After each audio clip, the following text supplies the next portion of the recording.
အားလုံးပဲမင်္ဂလာပါရန်ကုန် Insight Channel ကပြန်လဲကြိုဆိုလိုက်ပါတယ်ကျွန်တော်ဒီနေ့ပြောပြပေးမယ့်အကြောင်းအရာလေးကတော့ကျွန်တော်တို့ Facebook မှာရမိုက်တဲ့ကျွန်တော်တို့ story တင်တနည်းအကြောင်းကိုကျွန်တော်ပြောပြရမှာဖြစ်ပါတယ်ခင်ဗျ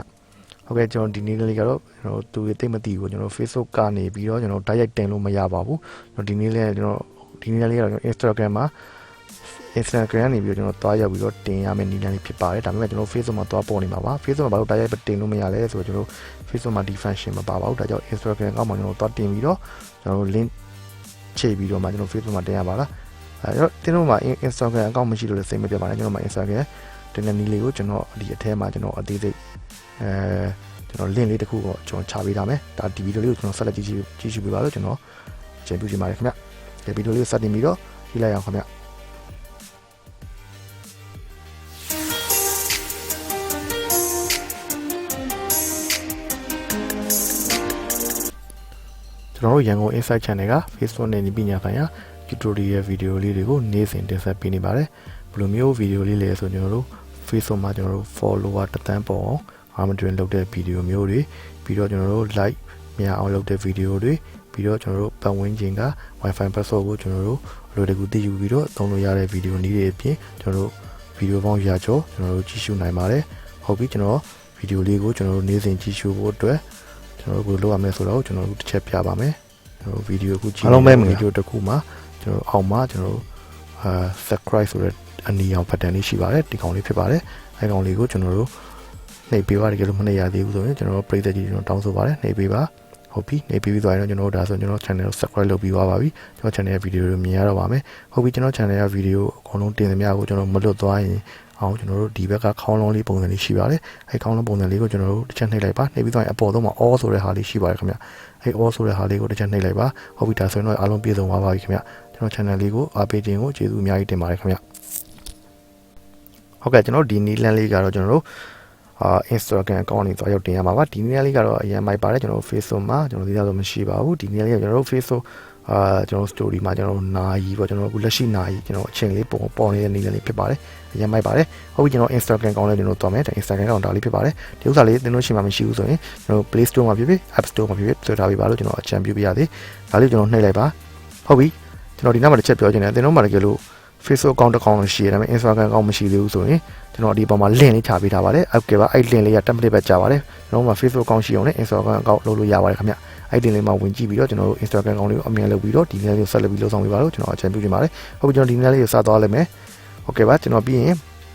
ဒီမှာကျွန်တော်အလဲမှာကျွန်တော် Instagram မှာ story တင်ဖို့အတွက်ကျွန်တော်အလဲကပေါင်းလေးကိုကျွန်တော်နှိပ်လိုက်မယ်ဟုတ်ပြီနှိပ်ပြီးတော့ကျွန်တော်ဒီနေရာရောက်သွားပြီရောက်သွားရင်ကျွန်တော်အလဲမှာ post story live ဆိုတော့ရှိရမယ်အောက်လေးမှာပေါ့ဒါကတော့ post ဖြစ်တယ်ဒါကတော့ story ဖြစ်တယ်ကျွန်တော် story ကိုရွေးလိုက်မယ်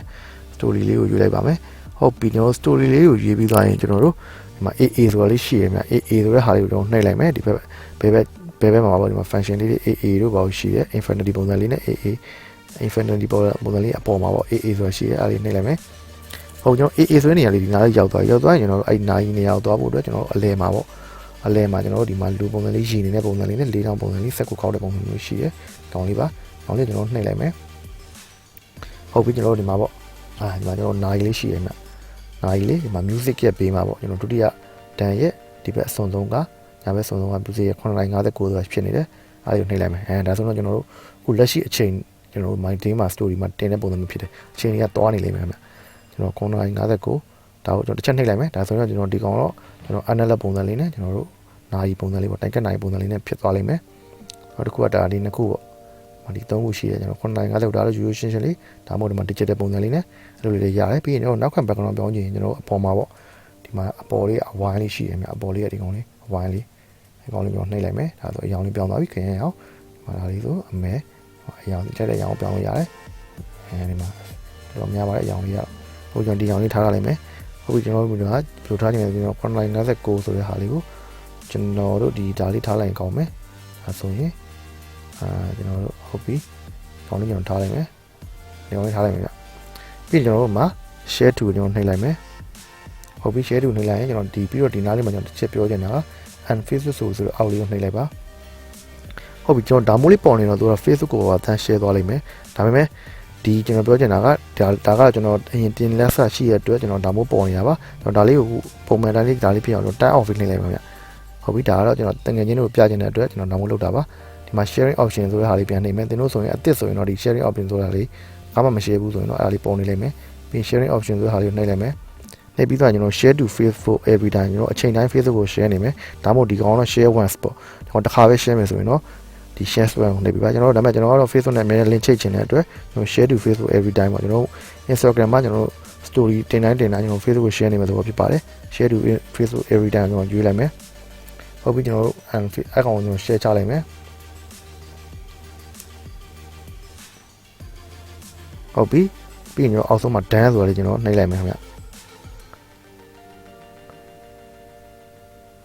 ပြီးကျွန်တော် story မှာကြည့်လိုက်မယ်ဒါ Instagram story မှာပါဒါဆိုကျွန်တော်နိုင်လေးအခုကျွန်တော်တင်နေပါပြီနိုင်လေးဖြစ်သွားပါတယ်ဟိုရှိချိန်လေးဖြစ်ပါတယ်8နာရီ sorry တင်အောင်နောက်တစ်ခုပါအဲဒီမှာကျွန်တော်နိုင်လေးပေါ့8နာရီဆိုတဲ့အချိန်လေးပေါ့ဟုတ်ပြီကျွန်တော်ဒါလေးကိုကျွန်တော် Facebook မှာသွားကြည့်မယ်ကျွန်တော် Facebook account မှာသွားကြည့်မယ်ဒီမှာချက်ချက်နှိပ်လိုက်မယ်ခါကျွန်တော် refresh လုပ်လိုက်မယ်ခင်ဗျအဲဒီမှာပေါ်လာပါပြီကျွန်တော်နိုင်လေးနဲ့တင်ခဲ့တဲ့အတိုင်းလေးကျွန်တော်ပေါ်လာပါပြီဟုတ်ကဲ့ပါဒီနေ့လည်းကျွန်တော်တို့ရမိုက်တဲ့သူများသိမသိသေးဘူး Facebook မှာလည်းတင်လို့မရဘူးအဲဒီနေ့လေးဖြစ်ပါတယ်ဒါတော့ကျွန်တော်တို့နိုင်လေးတင်တဲ့ဒီနေ့လေးဖြစ်ပါတယ်ခင်ဗျဟုတ်ကဲ့ပါကျွန်တော်ဒီဗီဒီယိုနဲ့ပတ်သက်ပြီးသိချင်တာများကိုလည်းအောက်က comment box မှာမေးထားလို့ရပါခင်ဗျကျွန်တော်ဗီဒီယိုလေးကိုကြည့်ပြီးအားလုံးပဲနှစ်သက်ကြမယ်လို့ကျွန်တော်ထင်ပါတယ်ခင်ဗျာဗီဒီယိုလေးကိုချမ်းမြေ့တဲ့ဆိုရင် like share နဲ့ subscribe လေးကိုပေးထားရပါဦးခင်ဗျာကျေးဇူးအများကြီးတင်ပါတယ်အားလုံးကျမ်းမာရှင်လန်းကြပါစေလို့ကျွန်တော်ဆုတောင်းပေးလိုက်ပါတယ်နောက်မှတွေ့ကြတာပေါ့